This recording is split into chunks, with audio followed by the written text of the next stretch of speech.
Wa Ar-Rahmanu 'allamal Qur'an khalaqal insan. Allah Subhanahu wa taala menciptakan manusia. Wa laqad karramna bani Adam. Kami, yakni Allah Subhanahu wa taala, memuliakan anak-anak Adam. Allah menciptakan bukan manusia saja. Allah menciptakan jin, Allah menciptakan malaikat, Allah menciptakan binatang. Tapi ada satu kemuliaan khas yang Allah Subhanahu wa taala berikan kepada manusia.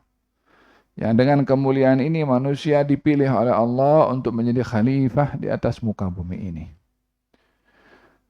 Daripada makhluk yang dicipta oleh Allah Subhanahu wa taala, yang last kali dicipta itu adalah manusia. Malaikat lebih dahulu, jin lebih dahulu, iblis pun lebih mendahului daripada malaikat. Ya.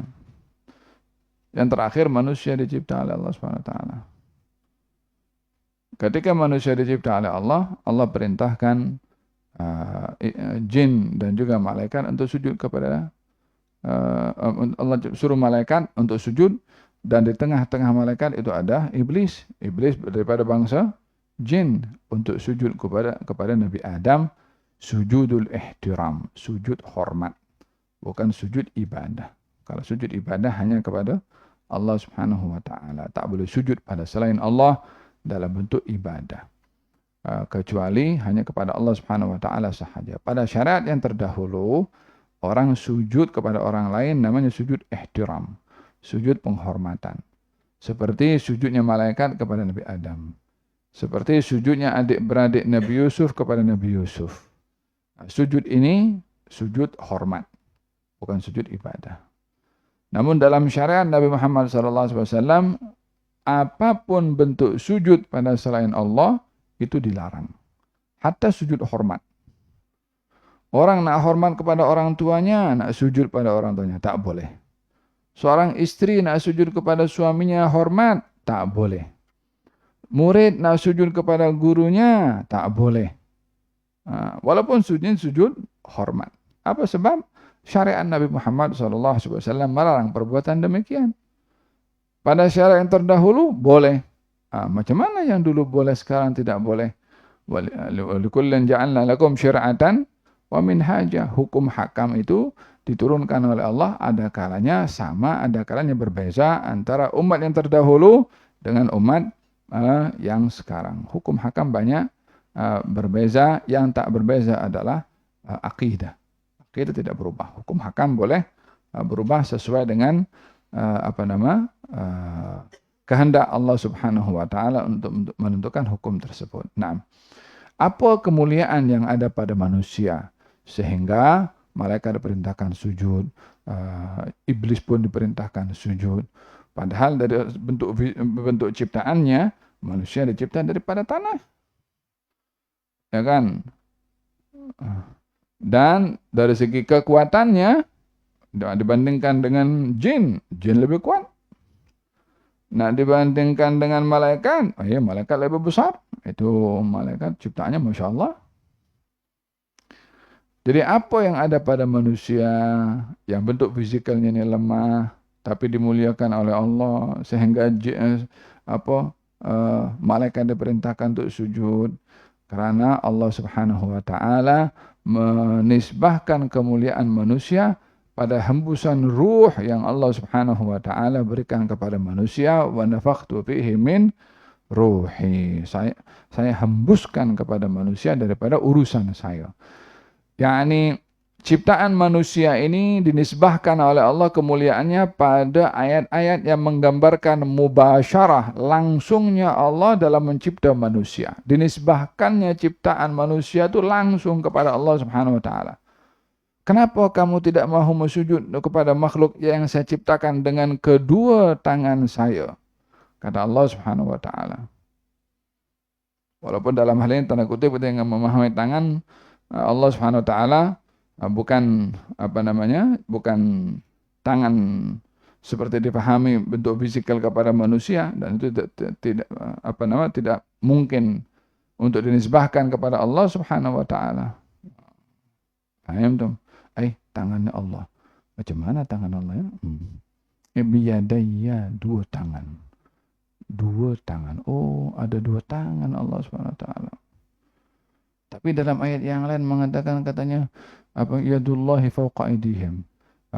Tangan Allah di atas tangan mereka. Tapi satu itu sebut.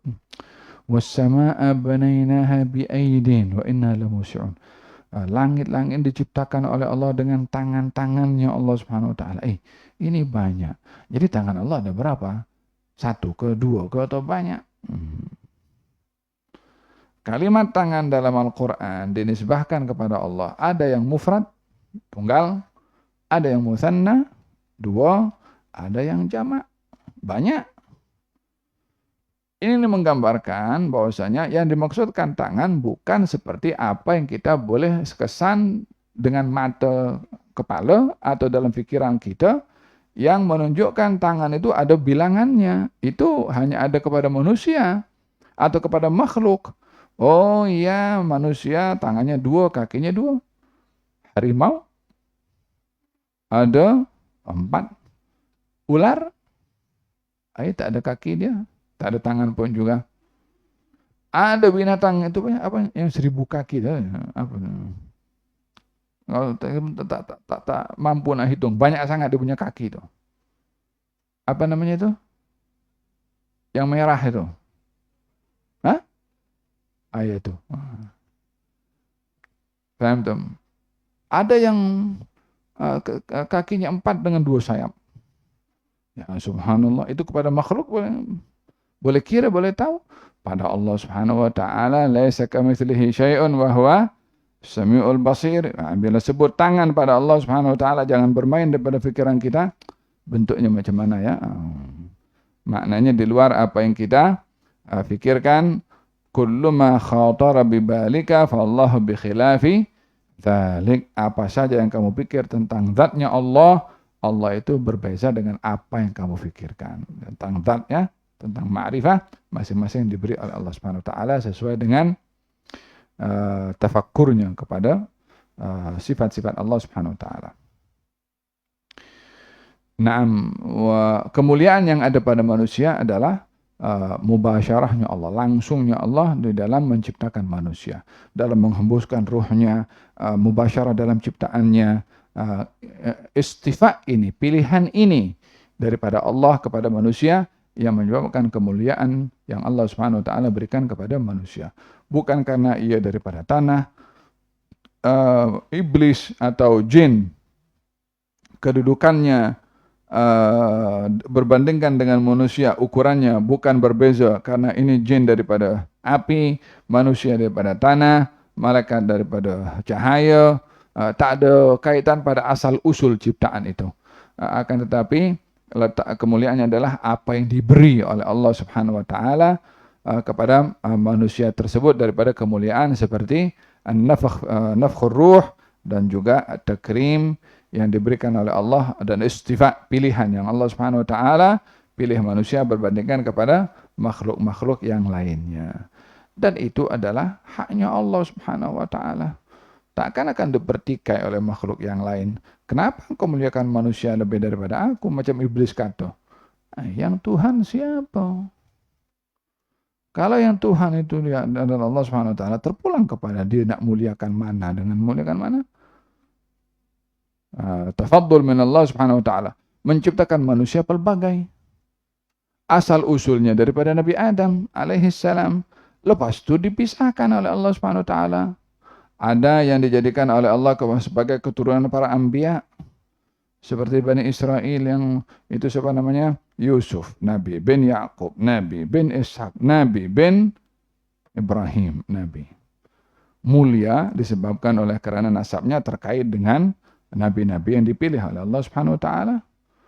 Allah Subhanahu wa taala menciptakan keluarga para anbiya, menciptakan sahabat dan teman-teman yang menemani para anbiya. Tidak boleh kita mempertikai, kenapa bukan saya jadi sahabat Nabi Sayyidina Abu Bakar Siddiq oleh Sayyidina Umar bin Khattab?